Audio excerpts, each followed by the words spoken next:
ঝিনাইদহ ৪ আসনের এমপি আনোয়ারুল আজিম আনারকে কিভাবে হত্যা করা হয়েছে, কিভাবে তার মরদেহ গুম করার চেষ্টা চালানো হয়েছে, সেসব তথ্য এখন সামনে আসছে। গত ১৩ই মে কলকাতার নিউ টাউনের একটি অভিজাত অ্যাপার্টমেন্টের ফ্ল্যাটে নির্মম হত্যাকাণ্ডের শিকার হন এমপি আনার।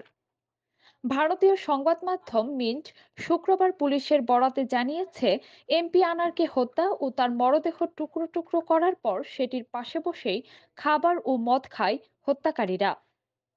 পুলিশের বরাতে সংবাদ মাধ্যমটি আরও জানিয়েছে, হত্যার পর আনারের মরদেহ ফ্ল্যাটের বাথরুমে নেওয়া হয়। সেখানেই বসে টুকরো টুকরো করা হয় তাকে। বাথরুমে যেন হত্যার কোনো আলামত না থাকে, সেজন্য কয়েকবার পানি এবং ডিটারজেন্ট ব্যবহার করে এটি পরিষ্কার করা হয়। এছাড়া রক্তের যেসব ছোপ ছোপ দাগ রুমে লেগেছিল, সেগুলো মুছে ফেলতে পুরো ফ্ল্যাটটি পরিষ্কার করা হয়।